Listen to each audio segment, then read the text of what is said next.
पवित्र श्रीमद् भागवत गीता, पवित्र चारों वेद, पवित्र कुरान शरीफ, पवित्र बाइबल, पवित्र गुरु ग्रंथ साहिब, पवित्र कबीर साहिब की वाणी में छुपे हुए गूढ़ रहस्य अर्थात तत्व को जानने के लिए कृपया अवश्य सुनिए जगत गुरु तत्वदर्शी संत रामपाल जी महाराज के मंगल प्रवचन।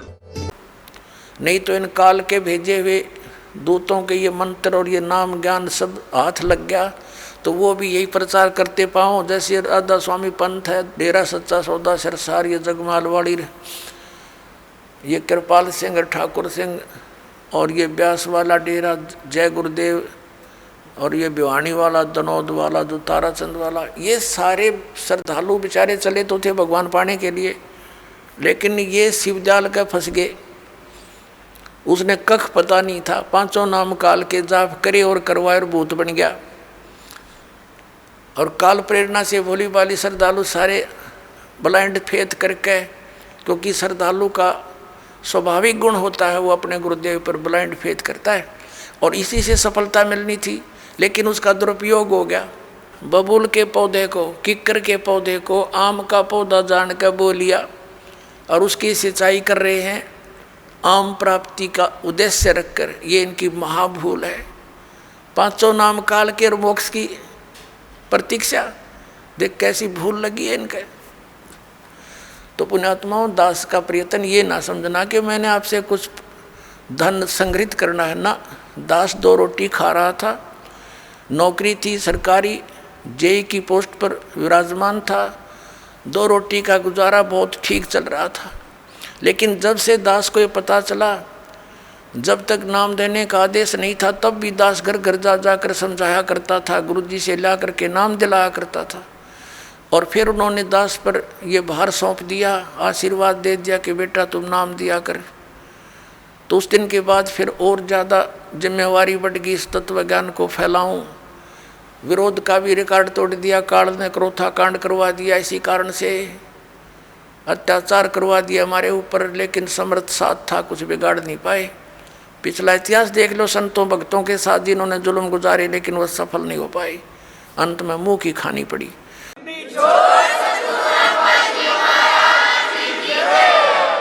और यही दशा अब इनकी हो रही है। तो पुण्यात्माओं, परमात्मा का एक विधान है, क्योंकि परमात्मा कबीर जी जब आए थे उनके साथ भी बहुत कैर तोड़े थे, नकली गुरुओं ने जुल्म करवाए थे। उबलते हुए सरसों के तेल के कढ़ाई में बैठा दिया भगवान को, लेकिन कुछ बिगाड़ नहीं पाए। झेरे कुएं में डालकर ऊपर से कंकर पत्थरों से भर दिया, परमात्मा बाहर बैठे पाए। कारण क्या था? वो यही ज्ञान दिया करता जो दास आज उन्हीं का दिया हुआ आपके रूबरू कर रहा है। आज आपको क्यों स्वीकार्य हो गया? क्योंकि आप शिक्षित हैं और प्रमाण आपके समक्ष हैं। ये इंस्ट्रूमेंट, ये इंटरनेट, ये प्रोजेक्टर, ये चैनल मालिक ने आपके लिए बनवाए ना। जीव सत्तर की सोच नहीं है ये इस तरह के इंस्ट्रूमेंट बना ले।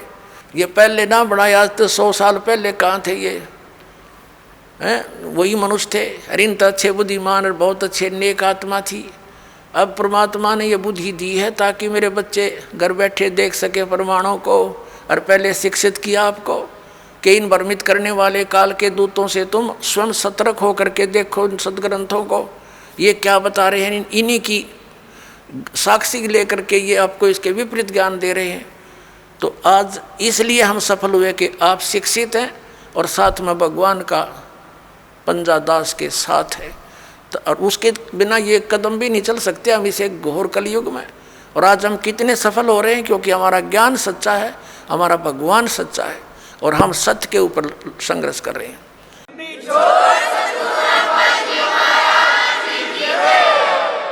अब जो प्रसंग चल रहा है कि हम परमात्मा की भक्ति, परमात्मा की प्राप्ति के लिए ट्राई कर रहे हैं, लेकिन शास्त्र विधि त्याग का मनमाना आचरण करके हम वहीं के वहीं खड़े हैं। हमारा हर तरह से गिरावट में आ गए, हम हमारे विचार गिरावट में आ गए, हमारी क्रियाओं में बहुत अंतर हो गया। सराउंडिंग का क्षेत्र हम देखते हैं, जहाँ भी देखते हैं हमारे बच्चे जो उपदेश लेकर जाते हैं, क्योंकि इन्होंने तो सब बुराई छोड़नी है, तो घर में, पड़ोस में, रिश्तेदारी में, सब जगह वही बुराइयाँ ग्रस्त हैं। बीड़ी, शराब, मांस, तम्बाकू, माया जोड़न की चर्चा, दूसरा ज्ञान नहीं। तो पुण्यात्माओं, कुछ दिनों के बाद हमारी संख्या बढ़ती जाएगी। जब हमारी संख्या बढ़ेगी तो बुराई वाले लोग शर्माने लग जाएंगे।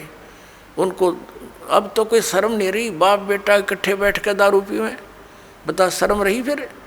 फिर छोटे छोटे बच्चे भी धिक्कारेंगे, कोई रिश्तेदार भी आ जाएगा, आप क्या पी रहे हो, ये कोई शराब पीने की चीज़ है? इसके कहते हैं मदिरा पीवे कड़वा पानी, 70 जन्म कुत्ते के जानी। इस तरह के प्रमाण दिया करेंगे हमारे बच्चे। कहते हैं सुरापान मदमासा हारी गमन करे भोग पर नारी, 70 जन्म कटेंगे शीशम, साक्षी साहेब है जगदीशम। और परमात्मा कहते हैं 100 नारी जारी करे सुरापान 100 बार, एक जन्म हुक्का भर दे वो डूबे काली धार। ये तम्बाकू के अंदर इतना दोष है कि एक पर स्त्री गमन करने वाले का 70 जन्म तक अंधा हो डोले, पर द्वारा स्त्री का खोला 70 जन्म अंधा हो डोले। सुरापान मदमासा हारी, और जो गमन करें भोगें पर नारी, 70 जन्म कटेंगे शीशम, साक्षी साहेब है जगदीशम। जो ऐसे पाप करेंगे उनके 70 जन्म तो लगातार वो बलि के बकरे बनेंगे। परमात्मा ने कहा कि 100 नारी जारी करे, एक पर स्त्री गमन करने का क्या बताया है कि 70 जन्म तक अंधा होकर धक्के खावे, और फिर 70 जन्म वो बलि का बकरा बनकर गल कटवावे। कितना घोर पाप है। और फिर कहते हैं ऐसे ऐसे 100 नारी जारी करे, 100 सुरापान 100 बार, एक बार सुरापान करने का कितना पाप है। मदिरा पीवे कड़वा पानी, और 70 जन्म कुत्ते के जानी। जो मदिरा एक बार भी पीते हैं 70 जन्म कुत्ते के होंगे। जैसे आप मैं इस मारीची जी के जो महावीर जैन के जीव की कथा सुनते हो, 60 करोड़ बार गधा, 30 करोड़ बार कुत्ता, तो ये इन्हीं दोषों के प्रतिफल में बनते हैं। तो हम गलतियां कर जाते हैं किसी जन्म में, फिर वो लिखे जाते हैं, इकट्ठे होते हैं, फिर वो भोगने पड़ते हैं। तो क्या बताया है, मदिरा पीवे कड़वा पानी, शराब पीता है जो 70 जन्म कुत्ते के जानी। आज तक टिट्टी पाक रहा, घुट्टी ला के होटलों में बैठ के मौज मार रहा, फिर कुत्ता बन के गंदी नाली के जल को पिया करेगा। ले अब तेरी मदिरा ये बन गई, मदिरा पीवे कड़वा पानी, 70 जन्म कुत्ते के जानी। और फिर क्या बताते हैं, पर द्वारा स्त्री का खोले 70 जन्म अंधा हो डोले। फिर क्या बताते हैं, 100 नारी जारी करे, जो 100 नारी पर नारी भोगेगा उसको कितना घोर पाप होगा।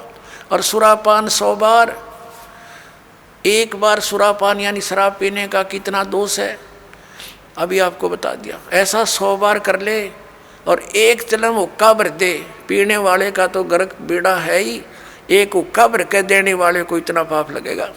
क्योंकि कोई दोष में सहयोग देता है, कोई हत्या करने जाता है, उसकी मदद कर रहा है, उसको उठा के उसको हथियार दे रहा है कि ले कर ले काम, तो दोनों दोषी हैं वो।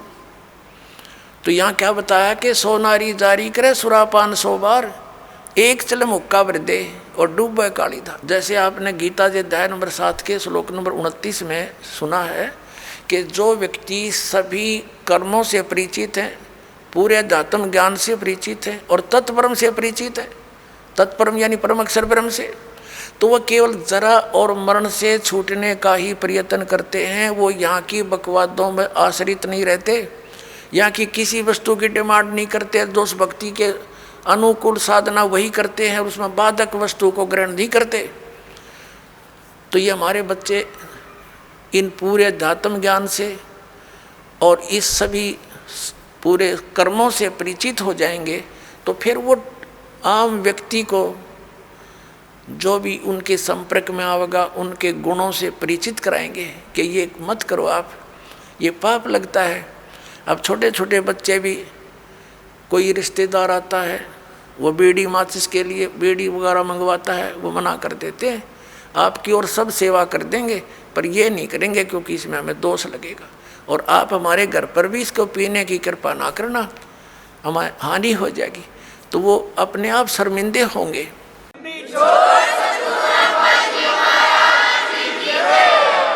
एक भगत बता रहा था कि ऐसे हमारे घर पर हमारा एक बहनोई आ गया, लड़के थे घर पे, और वो लगा निकाल के बीड़ी पीने। उनसे उन्होंने कहा जी आप फूफा जी बीड़ी ना पियो हमारे घर पे। तो वो न बच्चे थे, उसने समझदार व्यक्ति था, उसने बंद कर दी और बाहर जाकर पी आया। उसने सामने आकर उसे बताई मेरे से, वो कह रहा था, कहने लगे ये बालकों को क्या हो गया, मैं बीड़ी पीने लगा था ना मना कर दिया। तो उन्होंने कहा ये हमने उपदेश ले रखा है ऐसे ऐसे, हम ना ये पीमर ना पीने दें, ना हम आपकी मदद करेंगे और आपकी सारी सेवा करेंगे हम, लेकिन ये अब हम नहीं आपको सहयोग भी नहीं देंगे। तो रिश्तेदार उसी का नाम होता है जो अनुकूल हो जाए, ना तो दुश्मन है वो आपका।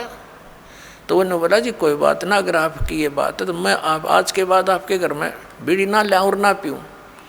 तो वो दूसरा भाई था, वो नाम नहीं ले रहा, वहाँ अपना जाकर जो उसने पीना खाना था कराया, बाकी आकर सो गया हमारे पास, रोटी खा ली, कोई बात नहीं। फिर वो गया हुआ था किसी कारण से कहीं पर, वो ही कहीं दूसरी रिश्तेदारी में। वो कह रहे थे कि हम ऐसे ऐसे वहाँ जाएंगे, तू भी चलेगा कि? तो वो खुद कह रहा था हमारा बहनोई कि वहाँ जाओ तो भाई अपना बीड़ी माचिस बाहर धर दियो, यानी खुशी के उसने कोई उलाहना नहीं दिया, बल्कि उनको आगाह किया कि वहाँ लेके मत जाना, उड़ा नहीं बढ़न देंगे तुमने बीड़ी माचिस समेत। तो वो रिश्तेदार भी अच्छे थे, ने बोला बहुत अच्छी बात है, हम ठीक है, उनके नियम को क्यों भंग करेंगे। तो धीरे धीरे उस रिश्तेदार ने भी उपदेश ले लिया, जब देखा कि बालक भी इतना ज्ञान रखते हैं, बुराई से दूर रहना चाहते हैं, और हम बुराई कर रहे हैं तो हमारे बालक भी ग्रहण करेंगे। तो उस बुद्धिमान व्यक्ति ने भी उपदेश ले लिया, अपने बच्चों को इस मार्ग पर लगा दिया। तो ऐसे ये बुराई अब कम होएगी। और पहले हम क्या करते थे, जब हम छोटे छोटे थे, हमारी बहनों के बटेऊ आते थे बहनोई, तो हमारी स्पेशल सेवा लगाई जाती थी कि इनकी चलम ठंडी नहीं होनी चाहिए, ना तो बेइज्जती हो जाएगी, यानी इनका हुक्का इतना प्यारा है, ये कंध्याड़ बैठे रहियो स्पेशल। बताओ, एक तो उनको दूना नरक में ठोक्या करते, अरे हम उनने कहेंगे हाथ जोड़ के ना जी ना पीवा ना पीने दें, तो उनको भी विवश होना पड़ेगा सोचने से बुराई को छोड़ने के लिए। तम्बाकू शराब ये कोई खाने पीने की वस्तु है, बकवास लपेट ली चौगर दे के। अपने आत्माओं, इस प्रकार अब ये पूरे विश्व में एक अच्छी लहर दौड़ेगी, विकार रहित होंगे, और जो माया जोड़न की दौड़ लाग रही पुण्यात्माओं या कति खत्म होएगी ज्ञान के आधार से। एक इंसान को जो भी मिलना है उसके प्रारब्ध में लिखा हुआ है, और वो तो उसको मिलेगा ही मिलेगा। और अब जो आप इस साधना को करोगे, जो दास आपको बताएगा, आपके भाग में ना होगा और आपको आवश्यकता होगी, वो फिर भगवान अवश्य अपने कोटे तो देगा आपको, ये सत्कर मानना। फिर आप किस लिए चोरी करोगे, मिलावट करोगे, और फिर पता चल जाएगा चोरी रिश्वत करने से तो विष खाना है। अपने घर पर रिश्वत लेकर मिलावट करके 2 नंबर का काम करके बच्चों को खिलाना, ये समझ लो उनको विष देने की जरूरत नहीं पड़ेगी आपने लास्ट में, ऐसी स्थिति हो जाएगी आपके परिवार की। हम क्यों फिर विष खाएं, जब ज्ञान हो जाएगा ये विष है। तो अभी तक हमें कोई ये बाधा करने वाला था ही नहीं कि तुम जो कर रहे गलत कर रहे हो, और कोई स्वयं भी उस पर रुकने वाला नहीं था, कह देता था तो खुद करता था। जैसे हमारे दादे परदादे पिताजी स्वयं हुक्का पीते थे, और बच्चे साथ खड़े हो जाते, हुक्का का मुंह लगा देते, कहते थे मारूंगा तेरे, हट जा, बहुत बुरी चीज़ है इसको ना पीना, और खुद पीने लग रहे। तो बच्चे कब तक मानेंगे इस बात को, युवा होते हुए शुरू कर देते हैं, फिर उनको धमका भी नहीं सकते।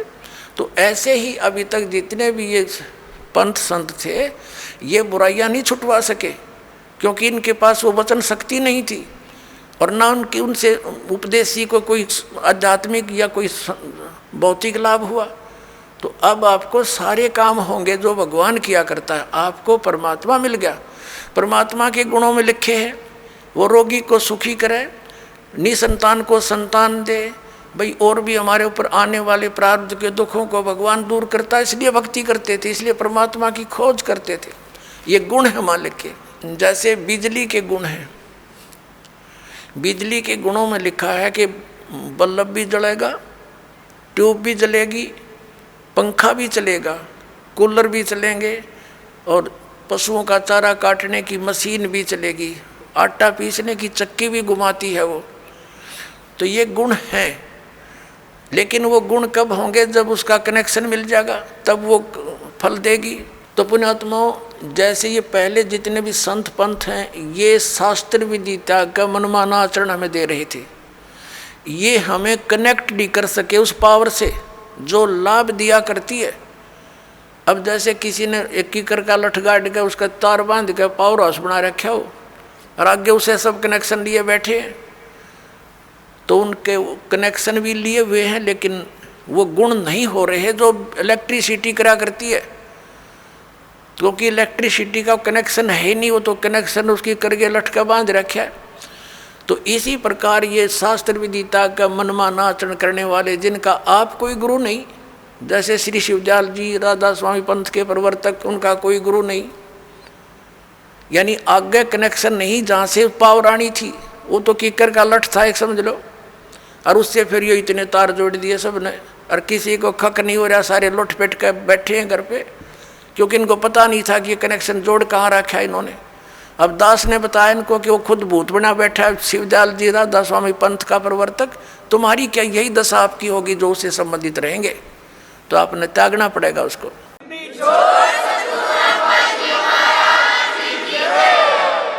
और दास बताता हमारा कनेक्शन कहाँ से है।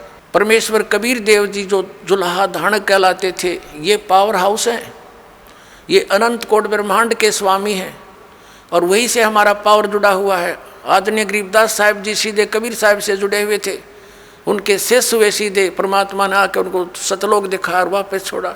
उसके बाद गरीबदास जी के पास शीतल दास जी, और उसके बाद हमारे गुरु जी, हमारा कनेक्शन जुड़ा हुआ उस पावर हाउस से, कनेक्टेड तार हैं सारे, और वो पावर आपके पास पहुंच रही है।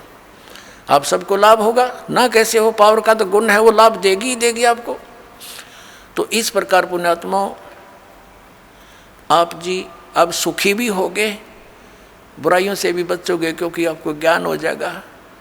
परमात्मा कहते हैं जब तक बच्चा अबोध रहता है, एक छोटे से बालक ने क्या देखा, पिताजी शराब पीता था, दादाजी भी घुट्टी लगाता था, दादाजी वो एक पशुओं का भूस भर रखा था तूड़ा एक कोठे में, दादाजी दूसरे स्थान पर शराब की बोतल पी के बाकी बची उसमें छुपा देता था, और पिताजी दूसरी साइड में छुपा देता था। बच्चे देखा करते थे।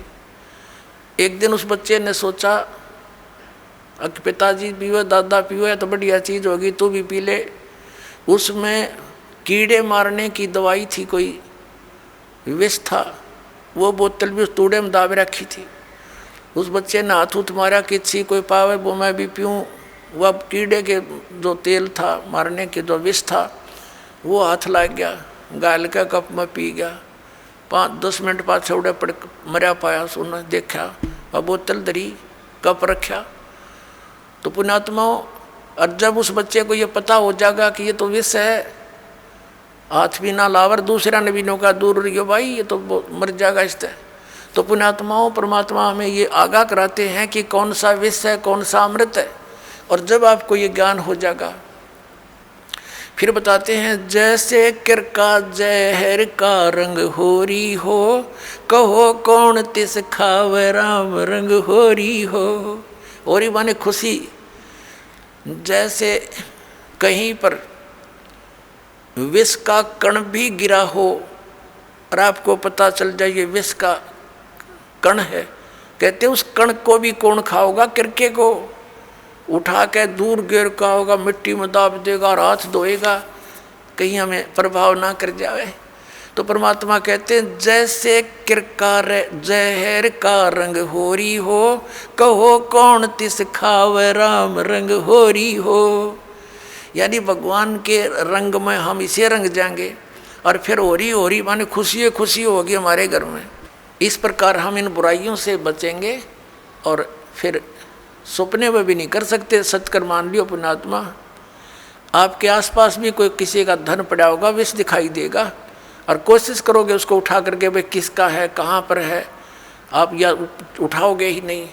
और चोरी तो बहुत दूर की बात, मिलावट करना, रिश्वत लेना। किस लिए लेते हैं हम रिश्वत? किस लिए लेते हैं हम ये 2 नंबर का काम? किस लिए करते हैं? बड़ी कोठी हो, फिर दो बेटियां, उनकी शादी करनी, उसमें कई लाखों रुपए का दहेज देना है। यही 2 कारण है हमारी ये। और बड़ी कार हो, ये 3 कारण हैं जो हमें इस सब बुराइयों की तरफ खींच रहे हैं। तो हमने अपने बुद्धिमत्ता के साथ और तत्व ज्ञान के आधार से इनको बिल्कुल कम करना है। अब लड़कियों को कैर बना रखा हमने, 2 बेटी होगी, सारा कुनबा रोने लग जाता है। क्या होगा? क्यों? क्योंकि उनके ब्याह पर खर्चा गणा करने लगे हम। ये समाज में बकवाद भर दी इन पिक्चरों ने। तो अब हमने इसको ख़त्म कर देना है। बेटी का ब्याह करना है, सिंपल वे से करो। विवाह तो भगवान करके भेजा है, संयोग वही जोड़ता है। माँ बाप 2-2, 3-3 साल धक्के खाए जाते हैं, संस्कार नहीं होता, परमात्मा 1 मिनट में कर देता है।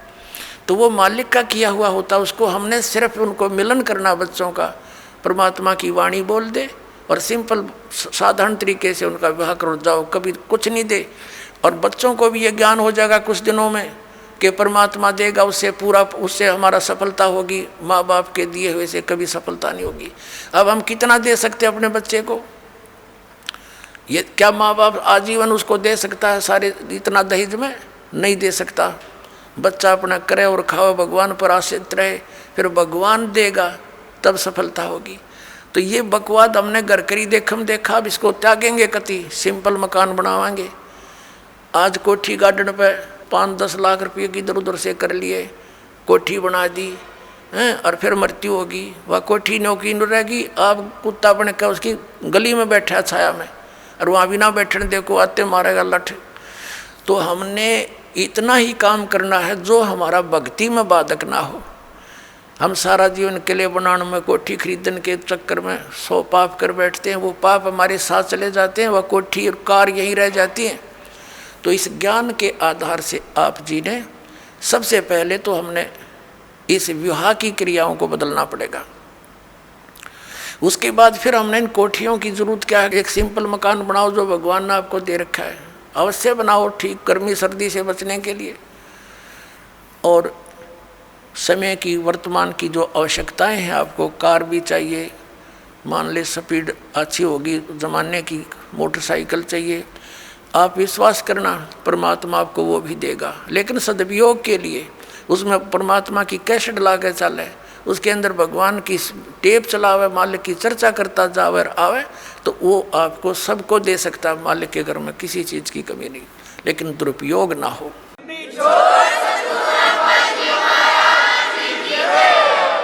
और हमेशा परमात्मा देगा, उसी में सफलता प्राप्त होती है। और भगवान तो इस मिट्टी का सोना बना के दे दे आपको, पता नहीं कहाँ कहाँ से बरकत कर देगा। बीड़ी शराब मांस तम्बाकू छोड़ दिया, आप पर बरकत होगी। आपके रोग होना था वो लागत 10 लाख रुपये, 2 लाख रुपये, और 100 रुपया की दवाई से मालिक ठीक कर देगा, बहाना सा करके, तो होगी बचत सारे शुरू। और पाप से दूना दुख होता बढ़ता चला जाता है। एक पैर में थोड़ा सा दर्द होया था एक व्यक्ति का, न्योगा टांग कट के पीछा छूटा, और अब नाम लेने के बाद डॉक्टर सलाह देते हैं कि टांग कटती अगर तो 2 दिन लेट हो जाता था। अब वो टांग बच की 200 रुपये की दवाइयों से। तो पुण्यात्माओं, पुण्य और पाप के ऐसे फल अलग अलग बन जाते हैं। तो हम पुण्य करेंगे तो परमात्मा हमारे साथ होगा, विधान है उसका। तो जो हानि ज़्यादा होनी है वह थोड़े में टल जाएगी। परमात्मा कहते हैं कि सतगुरु शरण में आने से आई टले बला, और जय मस्तिष्क में सूड़ी हुआ काटे में टल जा।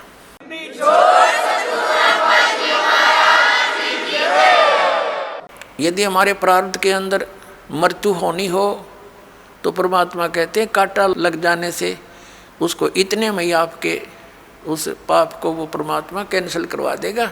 तो इसलिए भगवान की खोज हम किया करते थे। तो पुण्यात्माओं, हमारे जो अध्यात्म गुरु थे वो तत्व ज्ञानहीन और हमारे सदग्रंथों से अपरिचित थे। पहले पवित्र हिंदू धर्म से पहले कोई मजहब नहीं था। जो कोई भक्ति या तो करता नहीं था, करता था तो वेदों अनुसार ही करता था। पवित्र हिंदू धर्म का उत्थान आदि शंकराचार्य जी से माना जाता है। आज से 2520 वर्ष पूर्व उनका जन्म हुआ, यानी ईसा जी से 508 वर्ष पूर्व। उसके बाद ही ईसाई धर्म का उत्थान हुआ। ईसा जी का जन्म आज से 2012 वर्ष पहले हुआ, और उस ईसाई धर्म के बाद ही मुसलमान धर्म का उत्थान हुआ। लगभग 1400 वर्ष उसको हुए हैं। हमारा जन्म पवित्र हिंदू धर्म में हुआ। हिंदू धर्म के जो सदग्रंथ माने जाते हैं, पवित्र चारों वेद, पवित्र श्रीमद् भगवत गीता, पवित्र पुराण, और हमारे जो आचार्य शंकराचार्य और ये मंडलेश्वर जो हिंदू धर्म के गुरुजन ये कहते थे कि हम पुराणों, वेदों और गीता अनुसार तुम्हें ज्ञान दे रहे हैं, और इनको कख भी पता नहीं था पुराणों, वेदों और गीता जी का। अब आपको थोड़ा सा ज्ञान देते हैं कि श्रीमद् भगवत गीता जी का ज्ञान किसने बोला। अपुण्यात्माओं, इसको तत्व ज्ञान कहते हैं। अब ये ज्ञान तो सब ने पता है, किसी से पूछ लो तुरंत उत्तर दे देता है कि श्रीमद् भगवत गीता का ज्ञान किसने बोला, श्री कृष्ण जी ने बोला। अपुण्यात्माओं, यदि इतना ही कहने से बात बन जाती तो फिर गुरुओं की आवश्यकता क्या थी इन सदग्रंथों को समझने की। श्रीमद् भगवत गीता के अंदर श्री कृष्ण जी का तो रोल ही नहीं कहीं पर भी। अपुण्यात्माओं, ये वचन सुनोगे तो उठ पटांग लगेगी आपने, क्योंकि आप जी ने ऐसे गुरु मिले जिन आज तक यो ज्ञान निर्णय करके बताया ही नहीं। जब तक हम सृष्टि रचना से परिचित नहीं होते तब तक हम इस पॉइंट को नहीं समझ सकते जो दास अब क्लियर करने जा रहा है। सृष्टि रचना के विषय में स्वयं परमेश्वर ने आके बताया है कबीर साहब ने। यहाँ सृष्टि रचना तो नहीं सुनाऊंगा, लेकिन थोड़ा सा हिंट सदग्रंथों का दे करके और श्रीमद् भगवत गीता का ज्ञान किसने दिया वो बताएंगे। श्रीमद् भगवत गीता अध्याय नंबर 15 के श्लोक नंबर 16 और 17 में 3 पुरुष हैं, एक सरपुरुष, एक अक्षर पुरुष, एक परम अक्षर पुरुष है। 17वें श्लोक में जो कहा है कि उत्तम पुरुष है तू अन्य, वो परम अक्षर पुरुष है।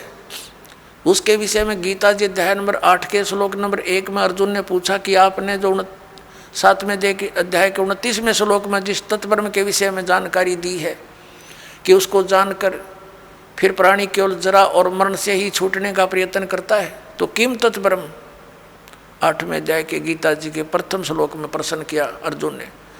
गीता ज्ञानदाता ने 8वें अध्याय के 3रे श्लोक में उत्तर दिया कि वो परम अक्षर ब्रह्म है। तो पुण्यात्माओं, ये सरपुरुष कौन है? ये स्वयं ब्रह्म है, ये काल है, ये गीता ज्ञान बोल रहा है। अक्षर पुरुष कौन है? जो 7 संग ब्रह्मांड का स्वामी है, उसका यहाँ कोई रोल नहीं है। इसलिए हमारे इस अध्यात्म ज्ञान में इस पृथ्वी लोक पर विशेषकर 2 पुरुषों का, 2 भगवानों का रोल है। एक तो इस सरपुरुष यानी ब्रह्म का, जो श्री कृष्ण जी में प्रवेश करके गीता जी का ज्ञान बोल रहा है, जिसने ज्ञान बोला, और दूसरा परम अक्षर ब्रह्म है जो उत्तम पुरुष तो अन्य परमात्मा इति उदाहरते यह लोक तरमावि से विभर्ति अवे ईश्वर है। गीता जी अध्याय नंबर 15 के श्लोक नंबर 17 में, और 8वें अध्याय के 3रे श्लोक में गीता ज्ञानदाता स्वयं कहता वो परम अक्षर ब्रह्म है। तो ये गीता ज्ञानदाता 8वें अध्याय के 13वें श्लोक में कहता कि ओम इति एकाक्षरम ब्रह्म व्यवहारण माम अनुस्मरण यह प्रयाति तजन देहम स याति परमागति। मुझ ब्रह्म का केवल एक ओम मंत्र है, और इसका जो उच्चारण करके श्रवण करता हुआ शरीर छोड़कर जाता है, ओम नाम से मिलने वाली जो परम गति उसको प्राप्त होता है। वो कौन सी है? ब्रह्मलोक। ओम नाम से ब्रह्म का है, ब्रह्मलोक में रहता है ब्रह्म, तो ब्रह्म प्राप्ति होती है। 8वें अध्याय के 16वें श्लोक में लिखा है कि ब्रह्मलोक पर्यंत भी जन्म मृत्यु के अंदर है। ये भी पूर्ण मोक्ष नहीं हुआ, क्योंकि ब्रह्मलोक में गए हुए प्राणी भी वापस आते हैं। और गीता ज्ञानदाता स्वयं भी कहता है 2 अध्याय के 12वें श्लोक में, 4 अध्याय के 5 और 9 श्लोक में, 10वें अध्याय के 2 श्लोक में कि अर्जुन तेरे और मेरे बहुत जन्म हो चुके। इसलिए 18वें अध्याय के 62वें श्लोक में गीता ज्ञानदाता कहता है कि तू सर्वभाव से उस परमेश्वर की शरण में जा, उसकी कृपा से ही तू परम शांति को, सनातन परम धाम को प्राप्त होगा। गीता जी अध्याय नंबर 15 के श्लोक नंबर 4 में कहा कि जब तत्वदर्शी संत मिल जा उसके बाद उस परमेश्वर के उस परम पद की खोज करनी चाहिए, जहाँ जाने के बाद साधक फिर लौटकर कभी संसार में नहीं आते। और जिस परमेश्वर ने सब ब्रह्मांडों की रचना की है और केवल उसी की भक्ति करो, ये गीता ज्ञानदाता कहता है। तो इससे सिद्ध है कि श्रीमद् भगवत गीता का ज्ञान देने वाले से भी कोई और एक सुप्रीम पावर है। अब श्रीमद् भगवत गीता का ज्ञान कौन दे रहा है? जो ये कह रहा कि मेरा एक ओम नाम है, ओम नाम ब्रह्म का है, और ये ब्रह्म कौन है? ये काल है। इसने प्रतिज्ञा कर रखी है कि मैं कभी किसी के समक्ष नहीं आऊँगा, मेरे कर्म और जन्म अलौकिक हैं। गीता जी अध्याय नंबर 4 के श्लोक नंबर 9 में ये कहता कि अर्जुन मेरे जन्म और कर्म दिव्य हैं, अलौकिक है। अब पुण्यात्माओं, अब हम आपको श्रीमद् भगवत गीता जी का ज्ञान किसने बोला ये थोड़े से संक्षिप्त में सुनाएंगे। श्री कृष्ण जी का तो रोल ही नहीं है गीता जी के ज्ञान में। कैसे कि श्री कृष्ण जी युद्ध के पक्ष में नहीं थे इस महाभारत के युद्ध में, और 3 बार वो गए हैं शांति दूत बनकर, समझाने की चेष्टा की है कौरव और पांडवों को। लास्ट में यहाँ तक जब फैसला कर लिया कि भी एक तरफ मैं होऊंगा, एक तरफ मेरी सेना होगी, और मैं शस्त्र भी नहीं उठाऊंगा, प्रतिज्ञा कर ली। तो पुण्यात्माओं, जो महापुरुष ये कहता हो कि मैं हथियार भी नहीं उठाऊंगा, क्या फिर वो युद्ध की सलाह दे सकता है? नहीं। अब जब इसने देखा, किसने? इस काल भगवान ने। ये गीता जी अध्याय नंबर 7 के श्लोक नंबर 24 और 25 में स्पष्ट करता है कि मैं अपनी योग माया से छुपा रहता हूँ, मैं कभी किसी के समक्ष नहीं होता। ये मेरा अटल अनुतम, अवय अनुतम यानी घटिया अटल नियम है। इससे घटिया और क्या होगा? जो पिता अपने पुत्रों के सामने नहीं आता उसमें कोई दोष है? तो इस कारण इस प्रकार वो स्पष्ट करता है कि मैं अपनी योग माया से छुपा रहता हूँ, और मुझ अव्यक्तम व्यक्तिम आपन मनन्ते, मुझ अव्यक्त को मैं तो अव्यक्त रहता हूँ और मुझे कृष्ण मान रहे हैं ये मूर्ख जन समुदाय। I am not Krishna, Gita ज्ञानदाता कहता है। अब ये इसके जन्म और कर्म कैसे अलौकिक हैं? पुण्यात्माओं, ये काल जो है, जैसे आप जी ने श्री शिव पुराण के अंदर इस विद्वेश्वर संहिता के अंदर देखा, आपको दिखाएंगे, तो उसके अंदर क्या लिखा है कि ब्रह्मा और विष्णु जी का आपस में इसी बात पर युद्ध हो गया। ब्रह्मा जी कहते हैं विष्णु जी के कि मैं तेरा जनक हूँ, मैं तेरा बाप हूँ, तेरी उत्पत्ति मैंने की है। विष्णु जी कहते हैं मैं तेरा बाप हूँ, तेरी उत्पत्ति मेरी नाभि कमल से हुई है। इसी बात पर इनका युद्ध हो गया। इसको समाप्त कराने के लिए इनके पिता, जिसने यह गीता का ज्ञान बोला, ये इनका पिता है, ये काल रूपी ब्रह्म सदाशिव यही है। इसने इन दोनों के बीच में एक तेजो में लिंग खड़ा कर दिया, स्तंभ, और बहुत लंबा चौड़ा, ये ऊपर नीचे घूमने लगे। उसका और छोर प्राप्त करने के लिए युद्ध बंद हो गया। फिर ये स्वयं अपने पुत्र शिव का रूप धारण करके खड़ा हो गया। फिर इनको समझाने लगा कि तुम भगवान नहीं हो, यू आर नॉट गॉड, तुमने अपने आप को इस मान लिया, जैसा कि आपको बहुत बार दिखाया है दास ने। फिर ये कहता है कि पुत्रों, ब्रह्मा और विष्णु को, कि तुमने जो दो डिपार्टमेंट जैसे उत्पत्ति और स्थिति का तुमने मुझसे प्राप्त किए तपस्या करके, इसी प्रकार 2 कृत महेश्वर और रुद्र को ने प्राप्त किए मेरे से। तो इसका मतलब ये 5वां है जो श्री शिव पुराण का ज्ञान और ब्रह्मा विष्णु को जो ज्ञान दे रहा है, यो इनका पिता है। और ये उसी विद्वेश्वर संहिता में इसी चैप्टर में कहता है कि मेरा एक ओम अक्षर है, नथिंग एल्स, और इसका सिमरण करो, इसका सिमरण करने से मेरा ही स्मरण होता है। तो इससे सिद्ध हो गया कि जो शिव पुराण के विद्वेश्वर संहिता के अंदर बोल रहा है वो काल है और वो शिव रूप बना के खड़ा हो गया। ऐसे ये छल करता है, किसी को ब्रह्मा रूप में दर्शन दे देता है, किसी को विष्णु जी के रूप में दर्शन दे देता है, तो वो विष्णु जी की महिमा गाने लग जाता है कि विष्णु जी आप ही भगवान हो, आप छुपाए हुए हो अपने आप को। इस प्रकार इनको भ्रम हो जाता है। और ये कैसे इसके कर्म अलौकिक हैं, अब आपको दिखाते हैं थोड़ा प्रमाण सदग्रंथों में। एक बार देवताओं का और असुरों का, राक्षसों का युद्ध हो गया और राक्षस विजयी हो गए, देवता भाग गए, मैदान छोड़ गए। देवताओं ने कहीं जाकर के इकट्ठा होकर भगवान विष्णु की आराधना की और ये विष्णु रूप धारण करके ये ब्रह्मा विष्णु महेश का पिता जिसने गीता बोली, ये वहाँ प्रकट हो गया।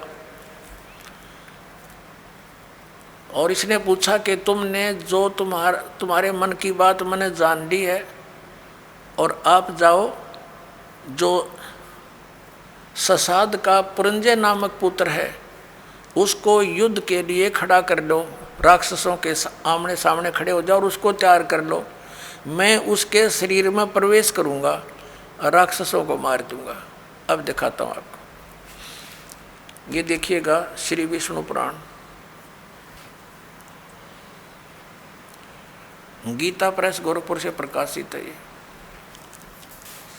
ये है श्री विष्णु पुराण, सचित्र हिंदी अनुवाद सहित है, इसमें संस्कृत भी साथ है।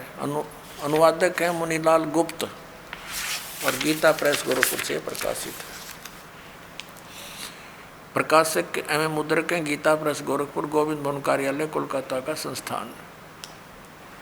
ये है अध्याय नंबर 2 और चतुर्थ अंश और 233 पृष्ठ पे ये विष्णु पुराण। अब हम आपको यहाँ ले आते हैं, 233 पृष्ठ पे यहाँ से पढ़ेंगे। पूर्व काल में त्रेता युग में एक बार अति भीषण देव असुर संग्राम हुआ, देवताओं और राक्षसों का। उसमें महाबलवान दैत्यगण से पराजित हुए देवताओं ने भगवान विष्णु की आराधना की। तब आदि अनंत शून्य अशेष जगत प्रतिपालक श्री नारायण ने देवताओं से प्रसन्न होकर कहा, आप लोगों का जो कुछ अभिष्ट है वह मैंने जान लिया है, तुम जो चाहते हो मैं समझ गया। उसके विषय में यह बात सुनिए। राजऋषि ससाद का जो पुरंजय नामक पुत्र है, उस अक्षत्रिय श्रेष्ठ के शरीर में अंश मात्र से यानी कुछ समय के लिए स्वयं अवतीर्ण होकर उन संपूर्ण दैत्यों का नाश करूँगा। अतः तुम लोग पुरंजय को दैत्यों के वध के लिए तैयार करो। ठीक हो गया। अब इसने क्या किया, पुरंजय को खड़ा कर लिया, देवताओं ने समझा बुझा के, और राक्षस भी सामने हो गए। ये काल जो है उस पुरंजय के अंदर प्रवेश कर गया, क्योंकि ये 1000 भुजा का 1000 कला का मालिक है। ब्रह्मा विष्णु महेश 4 ये 16 कला के मालिक हैं, तो इसमें शक्ति ज़्यादा। इसने उन सब राक्षसों को मार डाला। तो अब दूसरा उदाहरण देते हैं आपको। एक समय गंधर्वों का और नाग वंशियों का, नाग गोत्र के व्यक्तियों का आपस में युद्ध हो गया। तो गंधर्वों ने नागों को पराजित कर दिया और उनके सब धन लूट लिया। तो फिर नाग वंशियों ने यानी नाग गोत्र वाले व्यक्तियों ने इकट्ठे होकर भगवान विष्णु की आराधना की। फिर ये विष्णु रूप में काल प्रकट हो गया। इसने कहा कि आप जाओ और ऐसे ही पुरुकुत्स को तैयार करो, पुरुकुत्स को उसको तैयार करो, उसके शरीर में प्रवेश करके मैं गंधर्व का नाश कर दूंगा। अब देखो प्रमाण, ये है अध्याय नंबर 3 और श्लोक नंबर 200। ये श्री विष्णु पुराण, ये है अध्याय नंबर 3 और चतुर्थ अंश श्री विष्णु पुराण पृष्ठ 242 पे, यहाँ नीचे आइएगा, 3रा अध्याय। पूर्व काल में रसातल में मोने नामक 6 करोड़ गंधर्व रहते थे। उन्होंने समस्त नागकुल के प्रधान रतन और अधिकार छीन लिए थे। गंधर्वों के पराक्रम से अपमानित उन नागेश्वरों द्वारा स्तुति किए जाने पर उसके श्रवण करने से जिनकी विकसित कमल सदृश आँखें खुल गई हैं, निंद्रा के अंत में जागे हुए उन जलशाही भगवान सर्वदेवेश्वर को प्रणाम कर उनसे नागगुणों ने कहा, भगवान, इन गंधर्वों से उत्पन्न हुआ हमारा भय किस प्रकार शांत हो। तब आदि अनंत रहित भगवान पुरुषोत्तम ने कहा, यो नासव के पुत्र मानधाता का जो यह प्रकुत्स नामक पुत्र है, उसमें प्रविष्ट होकर, मैं स्पष्ट कर दिया, प्रविष्ट होकर उसमें प्रवेश करके मैं उन संपूर्ण दुष्ट गंधर्वों का नाश कर दूंगा। हो गया स्पष्ट। अब इसके कर्म अलौकिक ऐसे हैं, ये कहता मेरे कर्म दिव्य हैं।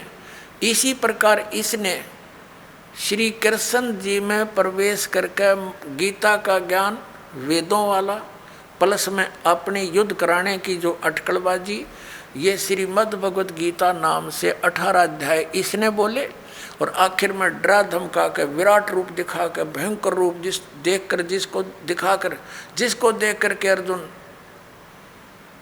कांपन लग गया, अर्जुन जैसा योद्धा, और लास्ट में डरते ने हाँ भर ली अर्जुन ने, कि उसने सोच लिया कि इसका उद्देश्य युद्ध करवाना है, और यदि मैं ना कर दूंगा और इसने फिर एक बार वो विराट रूप दिखा दिया, मेरा हार्ट अटैक हो जाएगा। इसलिए इसने अपनी भलाई समझी कि मरना तो मैंने है ही, युद्ध करूंगा वहाँ भी मारा जा सकता हूँ, और जब इसने फिर विराट रूप दिखा दिया फिर भी मारा जा सकता हूँ, और भगवान के इरादे से वो परिचित हो गया था कि ये युद्ध चाहता है। तो इसने कह दिया कि हाँ जी, मैं आप सब समझ गया हूँ, आप जो कहना चाहते हो मैं युद्ध कर लूँगा। नहीं, श्री कृष्ण युद्ध करवावे, जब पहले वो मना कर रहा था कि नहीं आप युद्ध मत करो, नाश हो जाएगा।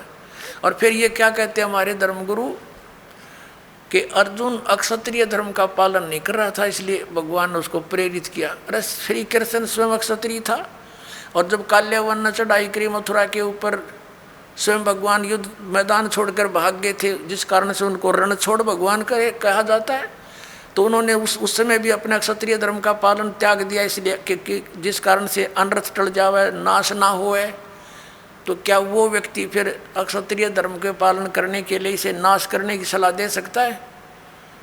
तो पुण्यात्माओं, अब हमने इन सदग्रंथों से स्वयं परिचित होना है।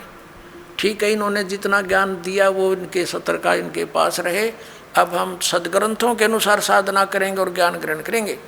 अब आपको दिखाते हैं कि श्री कृष्ण जी को तो पता नहीं मैंने क्या बोला था गीता जी में, अभी दिखाता हूँ।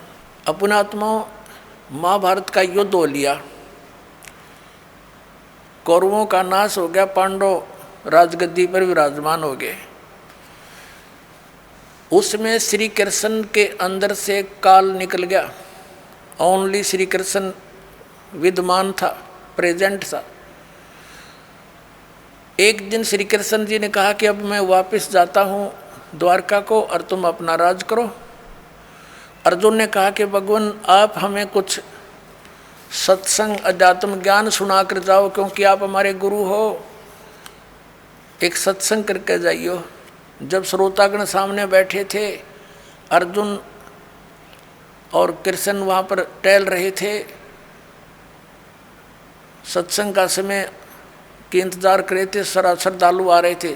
तब श्री कृष्ण जी से अर्जुन ने कहा, भगवान कृपा मुझे वही ज्ञान सुनाना जो आपने युद्ध के दौरान सुनाया था, यानी वो गीता जी का ज्ञान बताना। अब मैं भूल गया हूँ, बुद्धि के दोष से मुझे याद नहीं रहा।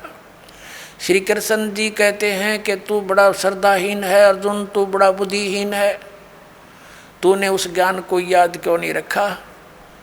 और अर्जुन पर तो डांट मार रहे हैं कि तूने याद क्यों नहीं रखा, और स्वयं कह रहे हैं अब मैं पूरा ज्यों का तो तुझे उसको नहीं बता सकता, क्योंकि उस समय मैंने योग युक्त होकर ये ज्ञान बोला था।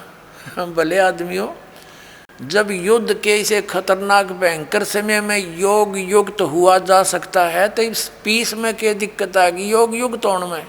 अब हो जा 2 मिनट लागे जो ज्ञान होता उसने बोला हो तो उसने बोला ही नहीं था। ये श्री कृष्ण में प्रवेश करके काल बोल गया।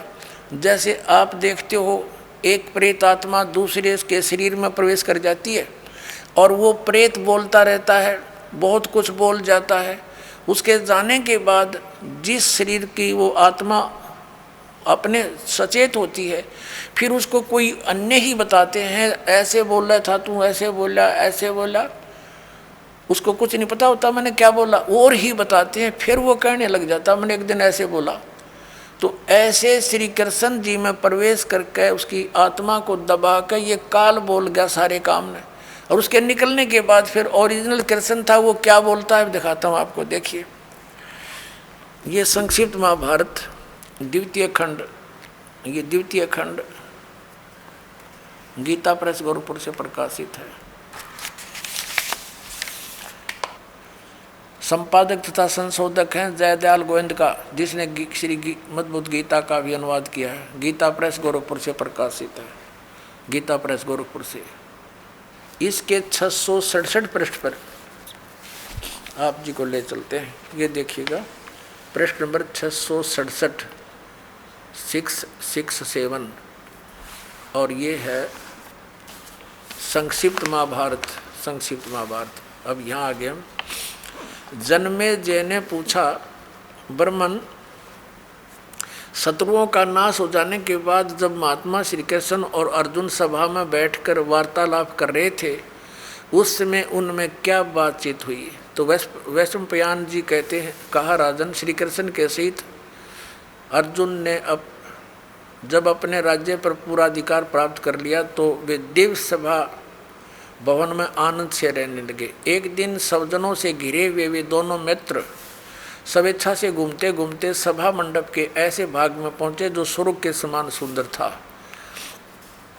पांडुनंदन अर्जुन श्री कृष्ण के साथ रहकर बहुत प्रसन्न थे।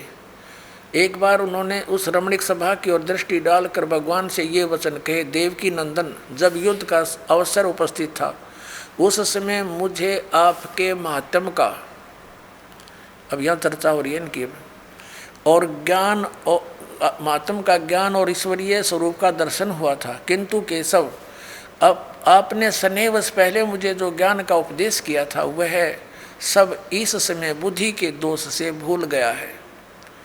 उन विषयों को यानी गीता, श्रीमद् भगवद गीता के ज्ञान को सुनने के लिए बार बार मेरे मन में उत्कंठा होती है।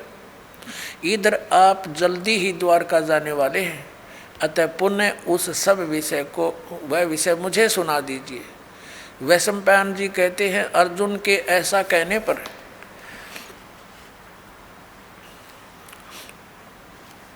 वक्ताओं में श्रेष्ठ महातेजस्वी भगवान श्री कृष्ण ने उन्हें गले से लगाकर इस प्रकार उत्तर दिया।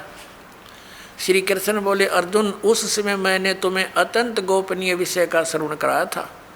अपने स्वरूप भूत धर्म सनातन पुरुषोत्तम तत्व का परिचय दिया था और नित्य लोकों का भी वर्णन किया था। किंतु तुमने जो अपनी नासमझी के कारण उस उपदेश को याद नहीं रखा, यह जानकर मुझे बड़ा खेद हुआ है। उन बातों को अब पूरा स्मरण होना संभव नहीं जान पड़ता। पांडुनंदन, निश्चय ही तुम बड़े श्रद्धाहीन हो, तुम्हारी बुद्धि अच्छी नहीं जान पड़ती। अब मेरे लिए उस उपदेश को ज्यों का त्यों दोहरा देना कठिन है, क्योंकि उस समय योग युक्त होकर मैंने परमात्म तत्व का वर्णन किया था। अब पुण्यात्मा, अब आपके कति समझ में आ जाएगी। यो ज्ञान बोलिया किसने? श्री कृष्ण जी का था, रोल नहीं गीता के ज्ञान में। अब ये खुद कह रहे हैं कि मैंने, अब जैसे ये दास आपको ये सत्संग सुना रहा है और आप मुझे 10 वर्ष के बाद पूछ लियो, जी इस विषय पर जो आपने ये सत्संग किया था कृपा फिर सुनाइयो। कभी सुन लो, उसी से मैं सुना दूंगा, क्योंकि वो मैंने अपने होश हवास में सुना रखा है। और मेरे अंदर कोई प्रेत बोल रहा है तो फिर मैं ये बात बोलूँगा जो श्री कृष्ण बोल रहे हैं कि तुमने याद नहीं रखा, तुम कैसे व्यक्ति हो, श्रद्धाहीन हो, बुद्धिहीन हो। अरे भले आदमियों, ये दास सत्संग करेगा और प्रथम बार जो श्रोता इस सत्संग को सुनेगा 20% याद रहता उसको, और मैं फिर डांट मारूं कि तुमने याद क्यों नहीं रखा, तो इससे सिद्ध है कि खिसियानी बिल्ली खंबा नोच रही है, यानी उसको ज्ञान नहीं खुद को, और उसको धमका रहा है कि तूने याद क्यों नहीं रखा, तेरा के बिजली गिर गई।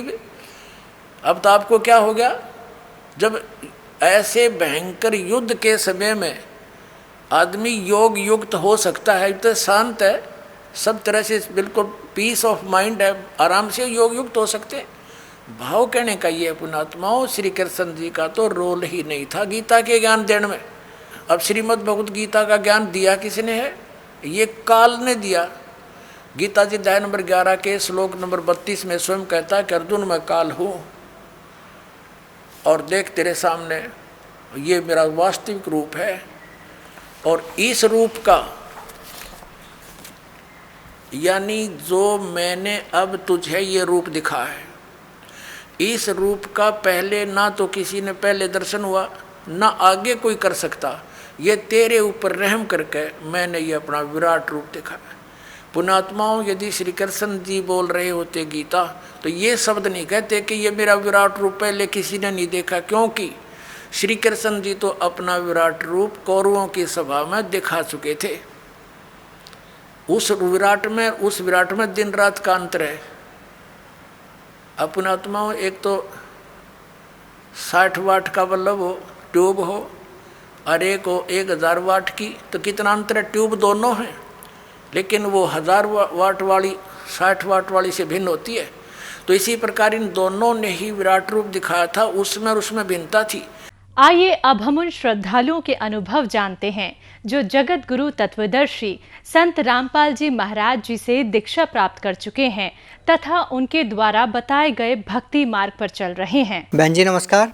नमस्कार। क्या नाम है जी आपका? मेरा नाम श्वेता चोपड़ा है। श्वेता जी कहाँ से आए हैं आप? मैं होशियारपुर डिस्ट्रिक्ट से आई हूँ, वहाँ पे महलपुर एक जगह का नाम है, वहाँ पे रहती हूँ, पंजाब में। संत रामपाल जी महाराज से कब जुड़े आप? संत रामपाल जी महाराज जी से जुड़े हुए मुझे 2 साल हो गए हैं। मैंने गुरुजी का नाम, संत रामपाल जी का नाम जो है वो 3 जनवरी 2015 में लिया था। मैं पहले तो ये बताना चाहूँगी कि मैं काफ़ी दुखी रहा करती थी, तो मुझे शुरू से परमात्मा की तलाश थी। जिससे पहले मैंने शिव जी की भक्ति बहुत की है। तो उसके बाद क्या हुआ, मैं अपनी बहन के पास हमेशा ये जिक्र किया करती थी कि ऐसा क्या करें कि जिससे हमारे सभी दुख दूर हो जाएं।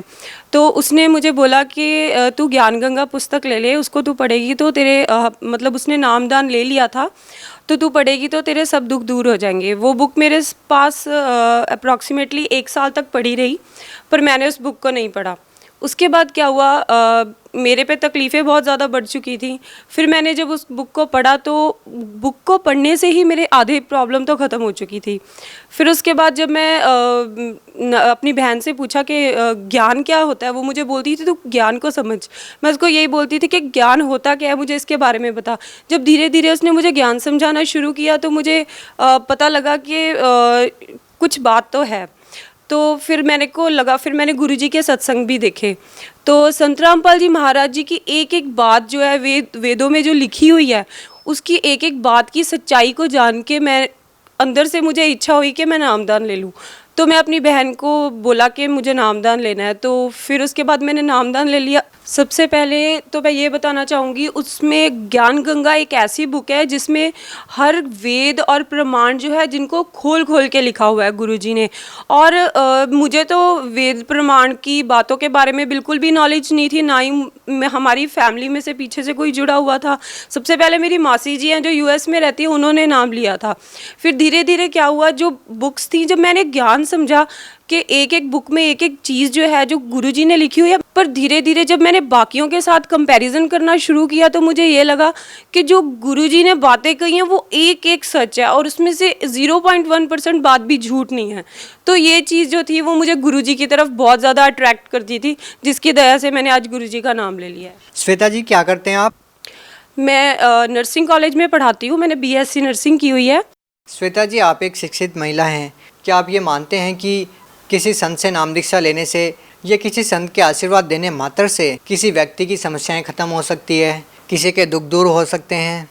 सबसे पहले मैं आपको ये बात बताना चाहूँगी कि मेरा बेटा है जो वो इस टाइम 4 साल का है, उसको सबसे पहले तो मैंने जब नाम लिया मैंने उसको सही तरीके से फॉलो नहीं किया। मेरे बेटे को ESR, मेरे बेटे का ब्लड टेस्ट में जो है वो TB में होता है कि वो एक बीमारी है जो छाती की बीमारी है, उसमें उसकी रिपोर्ट में हाई आ गए थे काफ़ी। तो मुझे शायद लग रहा था कि मैंने नाम अपना ख़राब किया है, खंड किया है, तो उसके कारण मुझे प्रॉब्लम आई है। वो रिपोर्ट इतनी सॉलिड थी कि उस डॉक्टर लाल पैथ लैब की रिपोर्ट थी, उसको कोई नकार नहीं सकता। उसके बाद क्या हुआ, मैंने अपने मन में ही गुरुजी से माफ़ी मांगी कि गुरुजी अगर मैंने नाम खंड किया है तो मैं आगे से ये गलती नहीं करूँगी, क्योंकि मुझे इतने सुख मिलने लग गए थे नाम लेने के बाद, शायद मैं भूल गई थी कि मैं मर्यादा में भी रहूँगी। जब जैसे ही मैंने गुरुजी से माफ़ी मांगी, संत रामपाल जी से माफ़ी मांगी, तो वैसे ही मैंने कहा कि अपने हस्बैंड को कि प्लीज़ मैंने एक बार रिपोर्ट फिर करवानी है। मुझे अपने मालिक पे पूरा भरोसा था। जैसे ही मैंने वो रिपोर्ट करवाई तो मेरे बेटे की 2 जगह से रिपोर्ट जो थी वो बिल्कुल नॉर्मल आई। पहला लाभ तो मुझे ये हुआ। दूसरा लाभ ये था कि एक मेरा पेपर था, लाइक IELTS का पेपर था, वो शायद मैंने 5-6 बार दे दिया था। तो सबसे बड़ी गलती मैं ये करती थी, मैंने गुरुजी को प्रार्थना नहीं लगाई थी। पर ये मुझे विश्वास था कि शायद अपने आप पे कॉन्फिडेंस होता है कि नहीं मैं क्लियर कर लूँगी। पर क्या हुआ कि मैंने फिर एक बार प्रार्थना लगाई जब मेरा क्लियर ही नहीं हो रहा था पेपर, तो गुरुजी ने मुझे कहा कि आप मतलब जो गुरुजी ने मुझे जवाब दिया, फिर मैंने उसको फॉलो किया। उसको फॉलो करने के बाद आज मेरा इतना अच्छा रिजल्ट है जो मैं बता भी नहीं सकती। तीसरा लाभ मेरा ये है कि जो मेरे हस्बैंड हैं वो तो कभी भी ना, मैंने तो कभी सोचा भी नहीं था कि वो नाम भी ले लेंगे। उन्होंने लाइक बैड सोसाइटी में हो गए थे वो, और काफ़ी गंदा नशा करने लग गए थे वो, जिसके कारण उन्होंने मेरी ज्वेलरी सेल कर दी, काफ़ी कुछ कर दिया था उन्होंने। तो उसके बाद मैंने उनको बोला कि शायद वो कोई प्रॉब्लम में भी सफ़र कर सकते थे, कोई भयंकर रोग भी शायद उनको लग सकता था। तो मैंने उनको बोला कि अगर मतलब मैं डरती उनसे बोलती भी नहीं थी, क्योंकि मेरे ससुराल परिवार के जो लोग हैं वो बिल्कुल भी इस रास्ते को फॉलो नहीं करते। फिर मैंने उनको बोला, मैंने कहा तुम एक बार हम गुरुजी के पास चलेंगे तो शायद ये सभी प्रॉब्लम ठीक हो सकती है। तो वो भी इतने ज़्यादा दुखों में घिरे हुए थे कि उन्होंने एक बार भी मना नहीं किया। और संत रामपाल जी की, महाराज जी की ऐसी दया हुई कि मेरे बेटे ने भी नाम ले लिया और मेरे हस्बैंड ने भी ले लिया। जैसे कि आपने बताया कि आपके जो पति हैं वो नशा करते थे और आप बहुत ज़्यादा दुखी थे, आप सोच रहे थे कि वो अगर नाम दीक्षा ले लें तो आपके दुख दूर हो सकते हैं। कहीं ना कहीं आपको लग रहा था कि संत रामपाल जी महाराज से नाम दीक्षा लेने के बाद आपके पति नशा छोड़ सकते हैं। तो क्या आपकी जो सोच थी वो सही साबित हुई? जी बिल्कुल।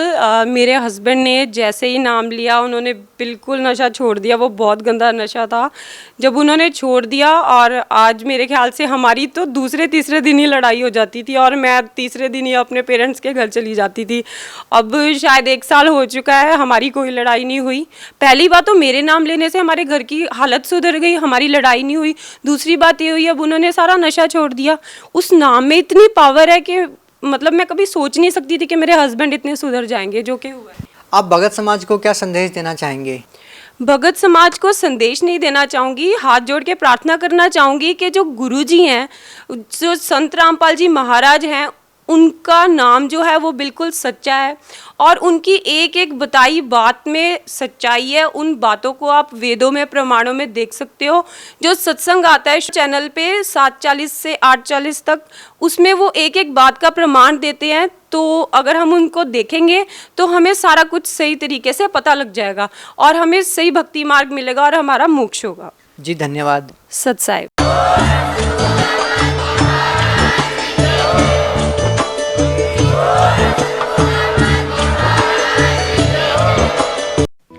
आप सुन रहे थे जगत गुरु तत्वदर्शी संत रामपाल जी महाराज के मंगल प्रवचन। अधिक जानकारी के लिए संपर्क करें।